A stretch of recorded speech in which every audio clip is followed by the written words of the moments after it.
Egaa speaking classic keenya ja'affaa kana keessatti himoota garaagaraa namni tokko Ingiliffa sirriitti dubbachuudhaaf beekuu qabu torban waliin ilaallaa.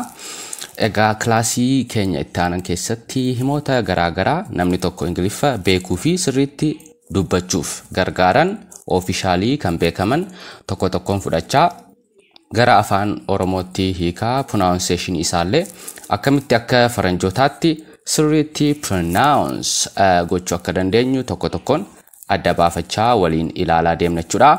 Faranjoonni akka keenyaatti where are you from? Where are you from? in jedhanii isaan maal jedhu where you from?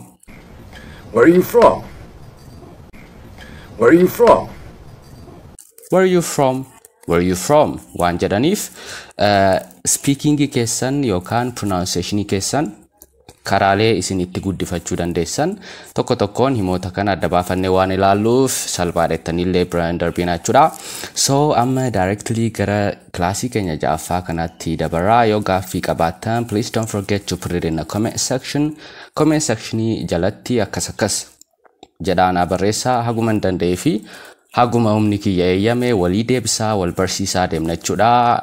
Haga xumura barnoota keenyaatti na waliin ta'a. Here we go.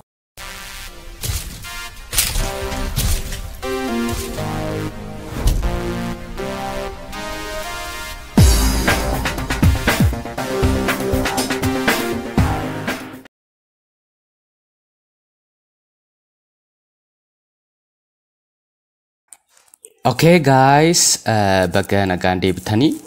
Egaa akkuma kana dura isiniin jedhe classii keenya ja'affaa kana keessatti himoota garaagaraa speaking keessan yookaan Ingiliffa karaalee isin sirriitti itti dubbachuu dandeessan kan isiniif jabeessu himoota lakkoofsaan 7 ta'an adda baafannee ilaalla isiniin jedheen ture. Egaa inni jalqabaa maalidhaa? Where are you from? Where are you from? Eessarraayi yookaan ati eessaati jennee yeroo gaafachuu barbaannudha. Nama tokko quunnamnee yeroo jalqabaatiif namni sun eessaa akka ta'e yookaan bakki dhaloota isaa eessaa akka ta'ee fi jalqaba eessaa akka dhufe yoo beekuu barbaanne where are you from? Eessarraayi jennee gaafachuu ni dandeenya jechuudha. Nama sana guyyaa jalqabaa arguu dandeenya. Fakkeenyaaf nama Suudaanii dhufe tokko Suudaanii dhufuusaa yoo hin beeknu ta'e nama sana maal jennee gaafanna? Where are you from? Where are you from? jennee nama sana gaafanna. Innis bakka inni dhufe yookaan bakka dhaloota isaa yookaan bakka inni dhufe sanarraa nutti himuu danda'a jechuudha.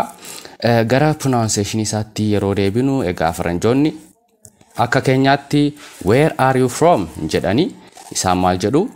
Where you from? Where you from? Where you from jedhu. Isaan maal godhu? Where ergi jedhanii booda akkana hin dubbisanii akkana silent godhanii bira darbu. Where are hin jedhanii where jedhanii pronounce godhu.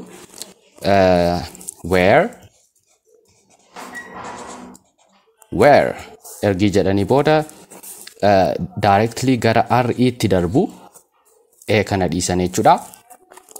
Where jedhu yeroo ilaaltan immoo isheen kun wal fakkaatudha. Sagalee jedhu qabdi. Ishee kana na waliin jedha. Kan jedhu qabdi. Kana keessaa gaa yeroo ishee tokko fayyadamtan lamaan isaa keessaa yeroo isa tokko fayyadamtan directly isuma kana ta'a jechuudha. Where mee na waliin jedha. Haashaa kallu. Where jedhanii almost ishee kana akka dhiisuutti jechuudha. R kan jettu kana dubbisanii kana keessaa baastanii where are you from? Where are you from? Where are you from? Where are you from? Meena waliin jedha. Haashaa kallu. Where are you from? R kan jettu kana dhiisaati. Where are you from? Where are you from? Where are you from? Where are you from? jettanii kana booda akkasittiin pronounce gochuu qabdu jechuudha.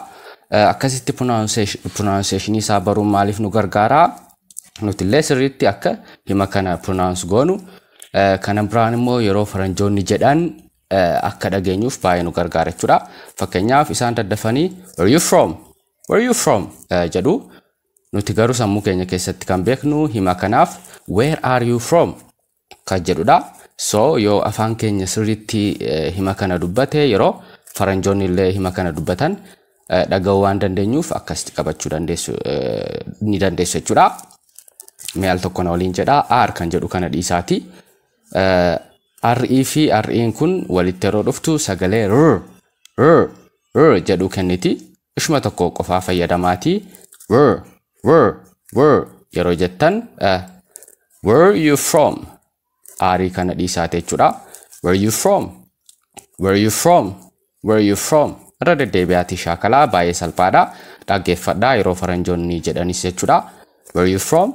Where are you from? Ati eessarraati? Yeroo jenne nama tokko gaafannudha jechuudha. Yeroo deebisnu immoo namni tokko fakkeenyaaf faranjiin tokko where are you from? Jedhee yoo nu gaafate ati eessarraayi? Jedhee yoo nu gaafate I'm from jennee deebisna. I'm from jennee bakka nuti irraa dhufne yookaan bakka dhaloota keenya deebisuu ni dandeenya jechuudha. Fakkeenyaaf where are you from? Yoo nu jedhe namni tokko I'm from Ethiopia. I'm from Ethiopia. Ani Itoophiyaa irraati. Biyya biraa deemtanii fakkeenyaaf Keeniyaa deemtanii namni tokko achi keessatti where are you from? Yoo isiniin jedhe I'm from Ethiopia. I'm from Ethiopia jennee deebisna jechuudha. Egaa fakkeenyaaf isin Itoophiyaa keessatti dhalattanii garuu Ameerikaa keessa jiraachaa jirtu haa jennu. Yeroo sana immoo maal jettu I'm from Ethiopia originally yookaan I am originally from Ethiopia. San jechuun originally yeroo jennu bakki dhaloonni koo Itoophiyaadha. Garuu but jettanii I'm living in America. Garuu ani Ameerikaa keessa jiraachaa jira. Meena waliin jedhaa I'm originally from Ethiopia. I'm originally from Ethiopia. Ani bakki dhaloonni koo Itoophiyaadha. Garuu amma Ameerikaa keessa jiraachaa jira yoo jechuu barbaadan but I'm living in America. I'm originally from Ethiopia but I'm living in America jettanii akkasitti bakka dhaloota keessaniillee ibsitanii bakka amma jiraattanis itti dabaltanii akkasitti nama sanaaf ibsuu ni dandeessu jechuudha. I'm from jettanii bakka isin irraa dhuftan bakka kanatti keessanii nama sanatti himuu dandeessu jechuudha. So isheen jalqabaa himni jalqabaa isin kilaasii kana keessatti beekuu qabdan where are you from? Where are you from? Eessarraatii fi yeroo deebisan immoo I'm from jettanii bakka irraa dhuftan yookaan bakka dhaloota keessanii I'm from Ethiopia yoo jettan Itoophiyaa irraati jechuudha. I'm originally from Ethiopia. Bakki dhaloonni koo Itoophiyaadha. But jettanii garuu I'm living in America. Amerikaan amma garuu Ameerikaan jiraadha bakki dhaloonni koo Itoophiyaadha akka jechuudha. Ishee kana pronunciation ishee waliin akkasitti qabadhaa. Yeroo gara isa lammaffaatti dabaru jecha lammaffaa kilaasii keenya ja'affaa kana keessatti baranuutti yeroo dabaru what do you do? Baay'ee salphaadha isheen kuni pronunciation ishee what do you do? What do you do? What do you do jechuun immoo maal hojjetta nama tokko waan inni hojjetu yookaan maal akka hojjetee jiraatu yoo gaafachuu barbaanne what do you do? What do you do enna? So what do you do? So what do you do? Meena waliin jedha what do you do? What do you do? What do you do? Jennee nama tokko maal hojjetta? Hojiin kee maali? Jennee yeroo gaafachuu barbaannu jechuudha. Egaa what do you do? Kan jedhu kana bakka buustanii kanneen biraallee fayyadamuu ni dandeessu. Filannoo ni qaba. What do you do kan jettu garuu yeroo baay'ee irra deddeebisanii faranjoonni waan fayyadamaniif isinii fudhadhe. Fakkeenyaaf what's your job? What is your job? Jechuu ni dandeessu. Meena waliin jedha what's your job? What's your job? What is your job title? What is your job? What is your job title? Egaa faranjoonni kana duras akkuma ilaalle what is kan jettu gara kamitti dubbisu isiniin jedheen ture. What contraction ishee I kana dhiisanii gara eessitti darbu was meena waliin jedha what's your job? Meena waliin haa dubbisnu what's your job? What's your job? Hojiin kee maali? Akka jechuutti kama hojiin kee maali jettanii yoo nama tokko gaafachuu barbaadan what's your job? What's your job? what's your job jettanii gaafattu jechuudha. Pronunciation ishee kanallee kana booda what is jechuun hin jiru. Was jettanii akkasitti fayyadamuu ni dandeessu. Inni lammaffaa maalidha? Nama tokko hojii maali hojjetta jettanii yoo gaafachuu barbaadan what do you do for a living? What do you do for a living jettanii gaafachuu ni dandeessu. Sun immoo gara afaan Oromootti yeroo hiikamu jireenyaaf maal hojjetta yookaan maal hojjettee jiraattaa jettanii yeroo gaafachuu barbaadan what do you do for a living? What do you do for a living jettanii gaafattu. Egaa jecha for jedhu faranjoonni yeroo baay'ee raa kana otoo hin waamin for jedhu. Fakkeenyaaf what do you do for a living?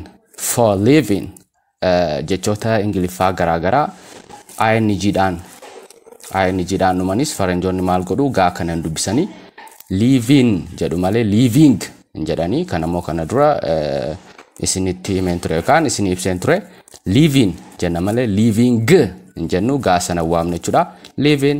Living akkas qabadha. So meena waliin jedha hima kana what do you do for a living? What do you do for a living? What do you do for a living? Maal hojjettee jiraatta akka jechuuti. So kanneen sadan sana fayyadamtanii nama tokko maal hojjettee jiraatta jechuu ni dandeessu jechuudha. Fakkeenyaaf inni kun what do you do jechuudha. Maal hojjettaadha. Inni lammaffaa what's your job? What's your job? Hojiin kee maali? Inni sadaffaa immoo what do you do for a living? What do you do for a living? What do you do for a living? Maal hojjettee jiraatta akka jechuuti. So kana sadan fayyadamtanii nama tokko maal akka hojjetu gaafachuu ni dandeessu jechuudha. Yeroo deebii deebistan immoo fakkeenyaaf yoo narsii taatan I'm a nurse jettu. Yoo hojii keessan bakka kana buustanii I'm a driver fakkeenyaaf yoo konkolaachisaa taatan I'm a driver. Fakkeenyaaf yoo isin immoo keessummeessaa yookaan keessummeessituu taatan hoteela keessatti ta'uu ni danda'a. Restorantii keessatti ta'uu danda'a. Yoo dhiiraaf ta'e I'm a waiter jettu. Qubeen taa kana duras irra deebi'ee isinitti himeen ture. Qubeen taa qubee dubbachiiftuu lama gidduu yoo dhufte fakkeenyaaf taan kun I fi E gidduu dhufte taa sana gara daatti fudhanneeti kan dubbisnu. Waiter hin jedhanii faranjoon akka keenyaatti isaan waiter jedhanii dubbisu. Taa kana gara daatti fudhadhaati waiter jedhu. Dhiiraaf keessummeessaa akka jechuuti. Hoteelaa fi mana bunaa keessatti illee ta'uu ni danda'a. Waiter I'm a waiter yoo jettan ani keessummeessaadha akka jechuuti. Dubartootaaf immoo waitress jenna. Dubartootaaf yeroo ta'u jechuudha. I'm a waitress jettanii of ibsuu ni dandeessu jechuudha. Maal akka hojjettan. So akkasitti itti fayyadama. Fakkeenyaaf actor jenna. Nama fiilmii hojjetu dhiiraaf actor jenna. Dubaraaf immoo actress wal fakkaataadha jechuudha. Waiter, waiteress, actor, actress. Principaliin isaa wal fakkaataa waan ta'eef kanneen afran akkasitti qabadha. So inni itti aanu maalidha? Yoommoo bakka isin hojjettan bakka isaa ibsitanii nama sanaaf kanan hojjedha jechuu barbaadan I work at a restaurant. Fakkeenyaaf restaurantii keessan hojjedha. I work at hospital. Fakkeenyaaf hospitaala yoon hojjedha jechuu barbaadan I work at the hospital. Taa hospitaala jedhu keessa jiru gara daatti fudhattanii hospital jennatoon taane hospital gara daatti fudhattanii hospital jettanii dubbistu. Kanammoo seera garaagaraa qabaa karaa nuti itti qubeetaa jechoota keessatti dubbisnu. Kilaasii keenya pronunciation keessatti bal'inaan ni baranna. Garuu ammaaf yoo qubeen taa qubeewwan dubbachiiftuu lama gidduu dhufe taa sana gara daatti fudhanne hospital jenna malee akka keenya hospital hin jennu jechuudha. So akkasitti qabadha. I work at a bank. Fakkeenyaaf nama baankii keessa hojjetu. Namni nuti itti himnu sun baankii keessa akka hojjennuu fi ofiisarii akka taane akkasitti ni beeka jechuudha. I work at jettanii bakka isin hojjettan asitti buustanii nama sanatti himuu ni dandeessu jechuudha. Mee gara isa sadaffaa jecha hima isa sadaffaa classii keenya kana keessatti ilaaluutti moo dabaru. The third inni sadaffaa maal jedha? Could you repeat that please? Could you repeat that please kan jedhudha. Kun immoo gara afaan Oromootti yeroo hiikamu mee irra naa deebi'i akka jechuuti. Namni tokko waa dubbatee yoo hin dhageenye ta'e hiriyaan keessan waa tokko isinitti himee yoo isin waan inni jedhe sana hin dhageenye ta'e maal jettu? Could you repeat that please? Waan sana irra naa deebi'uu dandeessaa maaloo akka jechuuti. So akka namni tokko waan dubbate sana irra isinii deebi'u yoo barbaadan maal jettu? Could you repeat that please? Waan sana irra naa deebi'uu dandeessaa maaloo akka jechuuti. Egaa faranjoonni akka keenyaatti could you repeat that please hin jedhanii gara pronunciation isaatti immoo yeroo dhufnu kana duras akkuma isinitti hime jechi tokko qubee daadhaan dhume yoo jechi you jedhu itti aanee dhufe daa sana gara gi itti fudhanneeti kan dubbisnu yookaan ji itti fudhanneeti kan dubbisnu ji jenna. Could you jennee pronounce goona. Could ji jenneeti kan dubbisnu malee could you hin jennu akka faranjootaatti yoo pronounce gochuu barbaanne could you meena waliin jedha. Could you Would you repeat that, please? Would you repeat that, please? Would you repeat that, please? Could you repeat that? Repeat jechuun immoo wanta tokko irra deddeebisuuti. Irra deebisuu waan ta'eef so could you repeat that? Taa kana gara daatti fudhadhaati. Meena waliin jedha. That please. Could you repeat that please? Meena waliin jedha hima guutuu haa shaakallu. Could you repeat that please? Could you repeat that please? Could you repeat that please? Could you repeat that please? Jettanii akkasitti nama tokko waan isin hin dhageenye tokko akka isiniif irra deebi'uu barbaadan could you repeat that jettanii akkasitti nama sana gaafachuu ni dandeessu jechuudha. Egaa karaalee baay'eetu jiru karaa nuti nama tokko akka isiniif irra deebi'u yoo barbaadan gaafachuu dandeessan jechuudha. Egaa fakkeenyaaf karaan inni tokko could you say that again please? Could you say that again please? Meena waliin jedha. Could you say that again please? Ishee kana fayyadamna. Could you hin jedhina kana booda jechi tokko yoo qubee daadhaan dhume jechi you jedhu itti aane maal jenna gara ji itti fudhane could you jenna. Would you should you? Could you should you? Could you would you should you jenna malee could you should you would you hin jennu. Kana immoo classic keenya pronunciation keessatti bal'inaan ni baranna garuu ammaaf akkasitti qabadha. Could you repeat that again please? Could you say that again please? Waan amma dubbatte sana irra naa deebi'uu dandeessaa akka jechuuti. Irra deebite naa jechuu dandeessaa akka jechuuti. Namni tokko yoo waa tokko dubbate isin hin dhageenye ta'e could you say that again please? Could you say that? Taa sana gara daatti fudhattanii dubbistu. So that. Inni itti aanu maalidha? Fakkeenyaaf sorry I didn't catch that. Sorry I didn't catch that. Meena waliin jedha. Sorry I didn't catch that. Catch jechuun wanta tokko qabachuu akka jechuuti. Namni tokko waa tokko dubbatee yoo isin waan inni jedhe hin qabanne ta'e sorry I didn't catch that.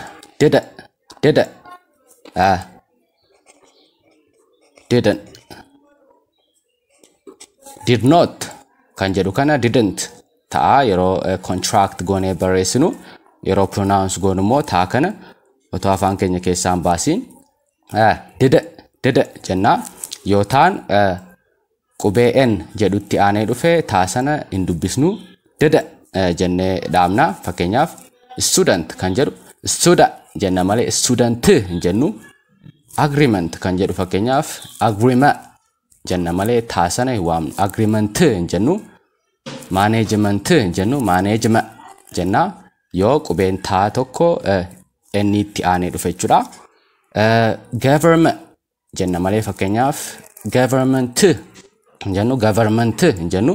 Government jennee inni qofa irratti dhaabna jechuudha. So yoo jecha tokko keessatti qubeen taa dhumarratti inni itti aantee dhufte taa sana otoo hin waamin hafuura taa jechuuf dhufe sana qabne dubbanna jechuudha. Ishee kanallee akkasitti qabadhaa. Dida jennee akkasitti sorry I didn't catch that.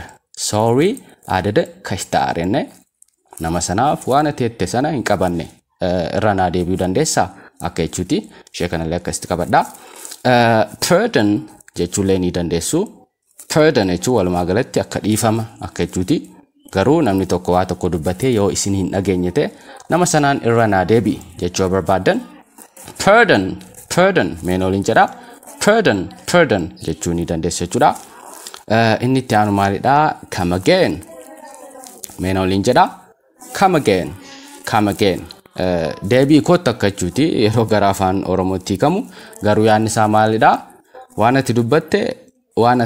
ati dubbatte sana hin dhageenye mee irra deebi'i akka jechuuti. Come again irra naa deebi'i akka jechuudha. Come again jechuun gara afaan Oromootti yeroo hiikamu mee deebi'i akka jechuuti waan ta'eef waan ati dubbatte sana irra naa deebi'i akka jechuutti hiikama jechuudha gara afaan Oromootti. Come again? I said a please would be nice. Come again? I said a please would be nice. Mee waliin haa jennu haa shaakallu. Come again. So himoota garaagaraa kana fayyadamtanii namni tokko yoo waan tokko isiniin jedhee isiniin dhageenye ta'e akkasitti warreen kana fayyadamtanii namni sun akka isiniif irra deebi'u gootanii hubachuu ni dandeessu jechuudha.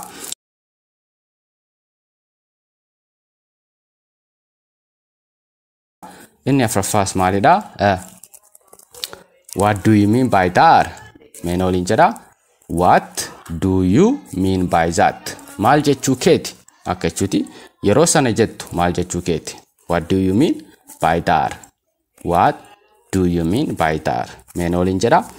What do you mean by that? Yeroo sana jettu maal jechuu keeti? Egaa could you repeat that please? Kan jedhu kana kan fayyadamnu yeroo namni tokko waan tokko dubbatee nuti hin dhageenye ta'e. Yeroo nuti hin dhageenye ta'e akka irra nu deebi'uuf yeroo barbaannudha. Garuu what do you mean by that kan jedhu kana kan fayyadamnu namni tokko waa tokko dubbatee dhageenyeerra garuu yoo nu hin galle ta'e waan san dhageenye waan inni jedhe sun yoo nu hin galle ta'e what do you mean by that jennee gaafanna. Garuu waan namichi sun jedhe walumaa galatti yoo hin dhageenye ta'e could you repeat that please jennee fayyadamna. Fakkeenyaaf can you say that again jennee ni fayyadamna. Irra deebitee naa jechuu ni dandeessa waan amma jette jechuudha. Garuu what do you mean by that yeroo jennu namni sun waan dubbate sirriitti dhageenyeerra garuu nu hin galle yoo ta'e jechuudha. Nu hin galle yoo ta'e what do you mean by that? What do you mean by that jennee akkasitti gaafachuu ni dandeenya jechuudha. San jechuun immoo waan ati jette hin dhageenye mee maal jechuu keeti naa ibsi akka jechuuti. What do you mean by that, Mrs. Driscoll? What do you mean by that? What do you mean by that, Mr. Sosa? What do you mean by that? Akkasitti qabadhaa jechuudha. Egaa karaalee garaagaraatu jira. What do you mean by that jechuuf waan ati jette naaf hin galle jechuuf. Fakkeenyaaf I don't understand.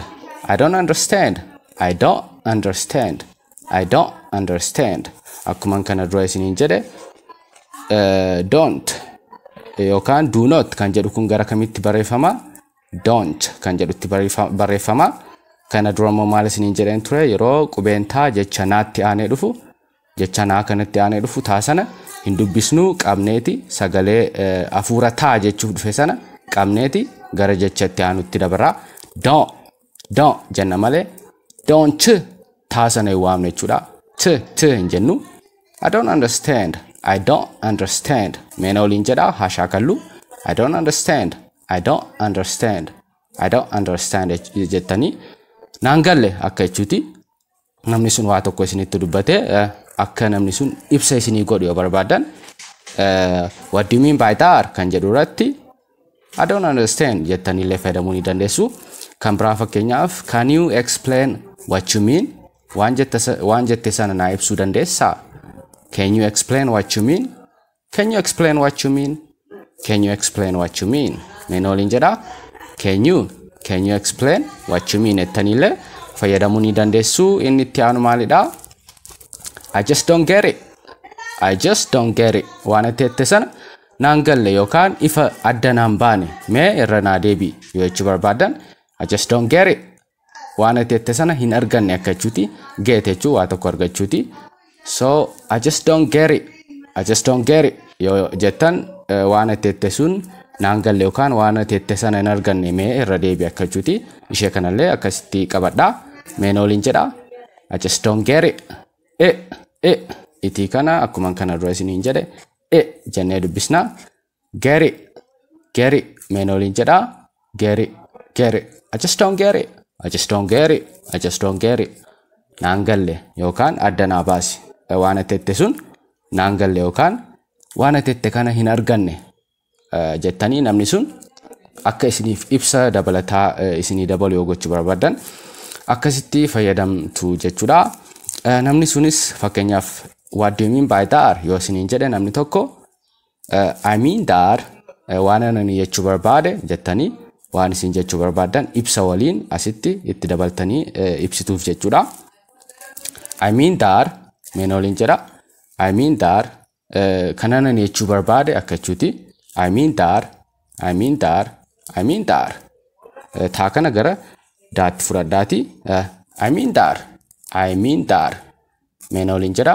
I mean that jettanii waan isin kana dura jettan akka nama sanaaf sirriitti galuu danda'u bakka kanatti dabaltanii jettu jechuudha. What I am trying to say is waan ani jechuu barbaade jettanii immoo asitti itti dabaltanii dubbachuu dandeessu. What I'm trying to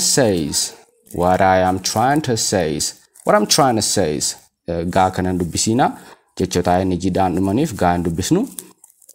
Taa kanas gara daatti fudhadhaati. Pronunciation class keenya keessatti ni baranna seerota garaa qabu. Garuu ammaaf what I'm trying to say is mee waliin jedha. What I'm trying to say is yeroo xiqqoo speed keessan dabaltan akkasitti pronounce goote jechuudha. Gara deddeebi'aa shaakalaa baay'ee salphaadha. Waan cimu fakkaata malee alla mal sadiirra deddeebitanii shaakalaan jechoota kana sirriitti pronounce gochaa haasaa keessan keessatti fayyadamuu ni dandeessu. Mee amma directly gara hima isa shanaffaatti haa dabarru na waliin ta'a.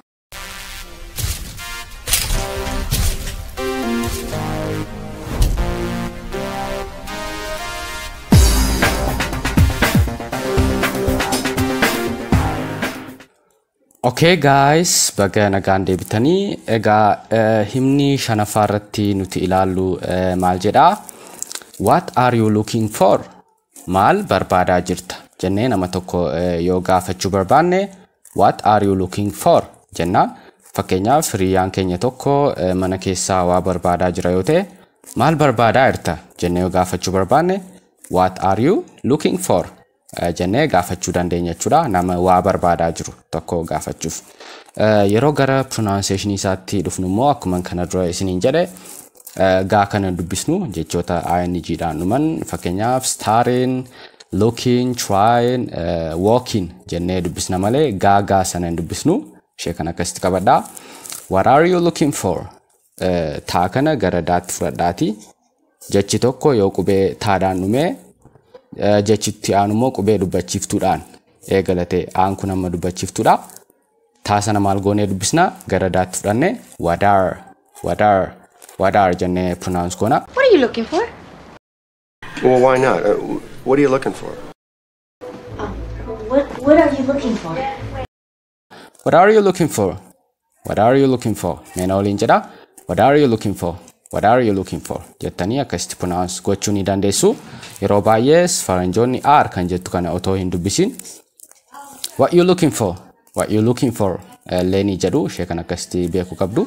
What you looking for? What you looking for? Garuu yeroo baay'ee isaan maal godhu taa kana gara daatti fudhatanii what are you looking for? What are you looking for? What are you looking for? Maal barbaadaa jirta akka jechuuttidha jechuudha. Ishee kan akkasittiin qabadhaa. Mee waliin jedha haa shaakallu pronunciation isaa jechuudha. What are you looking for? Taa kana gara daatti fudhadhaati. What jettu otoo hin taane what. What are you looking for? What are you looking for? Bakka kanatti raa kanallee yeroo baay'ee faranjoonni waamanii for jedhanii dhaabu. What are you looking for? For. Ishee kana akkasitti qabadha. What are you looking for? What are you looking for? Meen waliin shaakallu. What are you looking for? What are you looking for? What are you looking for? What are you looking for? Jettanii nama tokko maal barbaadaa jirta jettanii yoo gaafachuu barbaadanidha jechuudha.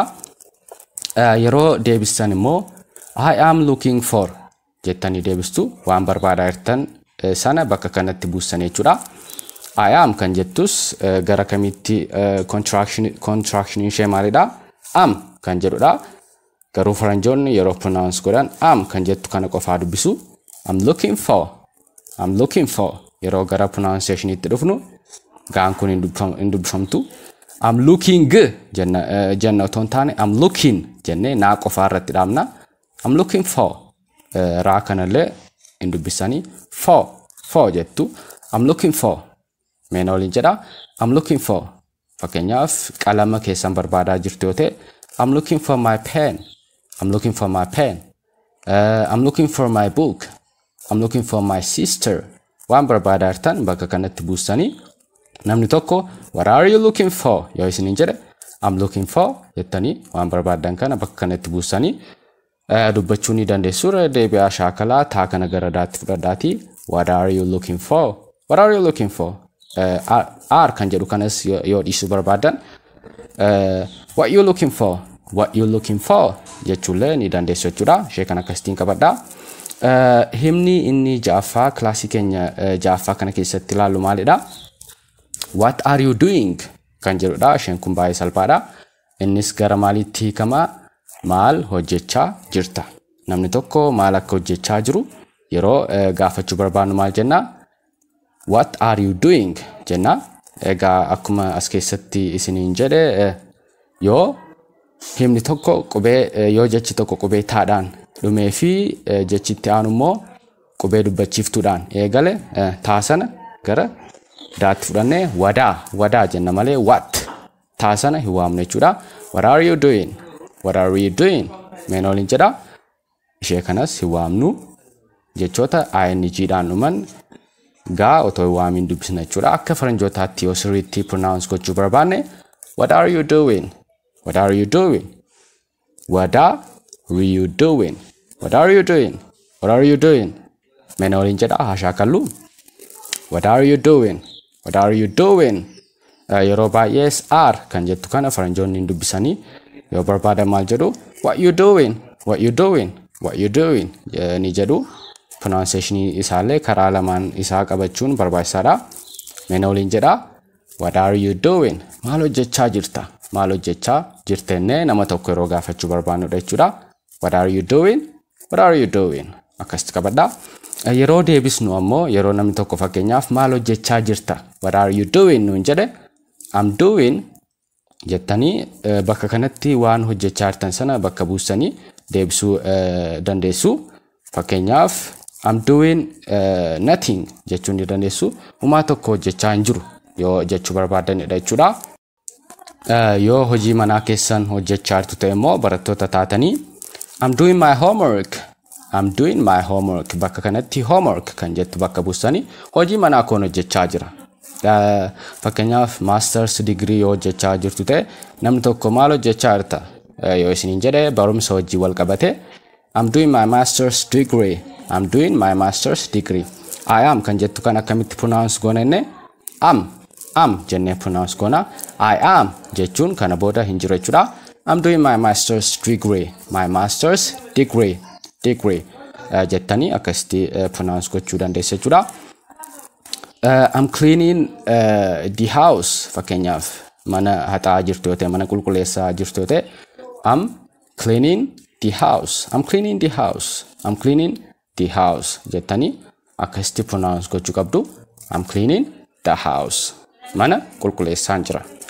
Fakkeenyaaf I am doing kan jedhu kanas dhiiftanii what are you doing yoo isiniin jedhe namni tokko watching TV. Watching TV kan jedhu dubbachuu ni dandeessu. I am doing kan jedhu kana yoo fayyadamuu dhiisuu barbaadan jechuudha.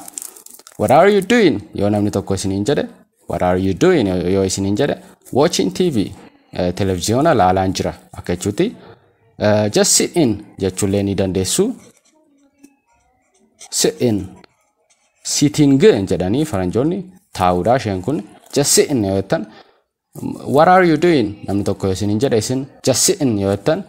Taa'atiin jira waa tokko hojjechaa jiru akka jechuuti. Egaa seera mataasaa danda'e ni qaba jechoota akkasii pronounce gochuuf akka faranjootaatti ni baranna garuu yoo taan qubee dubbachiiftuu fi inni gidduu dhufte taasana utoo hin dubbisiin irra dabarraa held goone sit in jenna malee sitting hin jennu sit in just sit in pronunciation class keenya keessatti ni baranna ammaaf garuu akkasitti qabadhaa just sit in taa'aan jira akka jechuuti. Inni kaan cooking dinner. What are you doing? Yoo isin jedha fakkeenyaaf namni tokko irbaatan dalagaa jira jettanii yoo deebisuu barbaadan cooking dinner jettanii waan hojjechaa jirtan sana bakka kanatti buusanii nama sanatti himuu ni dandeessu jechuudha. So what are you doing? What are you doing? I'm doing jettanii akkasitti haasaa keessan guddifachuu ni dandeessu. Kilaasii jaaffaa kana keessatti jecha nuti ilaallu inni dhumaa maalidha? Do you have qabdaa akka jechuuti. Fakkeenyaaf do you have telegram namni tokko do you have telegram yoo isin jedhe telegrama qabdaa akka jechuuti. Yeroo namni tokko waa tokko qabaachuu isaa adda baafachuu barbaannu do you have jennee waan nuti gaafachuu barbaannu bakka kanatti buusne namni sun qabamoo hin qabu jennee gaafachuu barbaanne waan sana sitti buusne. Fakkeenyaaf riyaa keessan girlfriend yookaan jaalallee dubaraa qabdaa yoo jechuu barbaanne do you have a girlfriend? Do you hin jedhanii gaashee kana maal jettu de jettanii dubbistu de malee do miti yeroo akka faranjootaatti sirriitti pronounce gochuu barbaadanii. So do you you kanallee jenna do you have meen oliin jedha hashaakalu do you have a girlfriend? Do you have a girlfriend? Do you?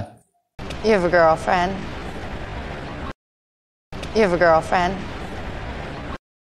You have a girlfriend. Meen oliin jedha pronunciation isaa baay'ee barbaachisaa waan ta'eef hashaakalu yeroo isaan jedhanillee isin sirriitti akka dhaga'uu dandeessanii fi do you have a girlfriend? Do you have a girlfriend? Do you have some money? Qarshii wayii qabdaa laata akka jechuuti. Namni tokko akka qarshii nu liqeessu yoo barbaanne do you have some money? Do you have some money? Do you have some money? Do you have the time? Yeroo qabdaa namni tokko akka waa tokko nu hojjechuu barbaannu yoo gaafachuu barbaanne yeroo qabdaa jennee yoo gaafachuu barbaanne do you have the time? Do you have the time? Do you have the time? Do you have the time jennee akkasitti gaafachuu ni dandeenya jechuudha. Do you have something to say? Do you have something to say? Waan jechuu barbaaddu ni jiraay yoo jechuu barbaanne do you have something to say jennee gaafachuu dandeenya. Do you have any idea? Do you have any idea? Do you have any idea? Yaada qabdaa jennee nama sana yoo gaafachuu barbaannedha. Do you have her number? Do you have her number? Do you have her number? Meen oliin jedha hashaakalu do you have her number? Lakkoofsa bilbilaa ishee qabdaa jennee yoo hiriyaa keenya gaafachuu barbaanne do you have her number? Do you have her number? Lakkoofsa bilbilaa ishii qabdaa jennee gaafachuu barbaanne jechuudha. So hiriyaa keessan yookaan nama tokko waan tokko akka qabuu fi hin qabne yoo gaafachuu barbaanne do you have ishee kana jedhame do you have jennee waan nuti barbaanne sana bakka kanatti buusne akkasittiin gaafachuu ni dandeenya jechuudha. Egaa hordoftoota chaanaala EFO Tube kilaasii keenya jaaffaa kana keessatti himoota garaagaraa baay'ee barbaachisoo ta'anii fi faranjoonni irra deddeebiidhaan fayyadaman torban adda baafannee pronunciation yookaan karaalee nuti sirriitti akka faranjootaatti pronounce gochuu dandeenyu waliin ilaalee jira. Speaking kilaasii keenyatti aanan keessattis himoota garaagaraa faranjoonni irra deddeebiidhaan fayyadaman filachaa akkasitti wal barsiisaa deemna jechuudha. Yoo gaaffii qabaattan naa barreessuu hin dagatinaa komentii jala naa kaa'aa akkuma argeen isinii deebisaan deema jechuudha. Haga kilaasii keenya torbaffaatti yeroo gaarii qabaadhaa. Shaakalaa take care.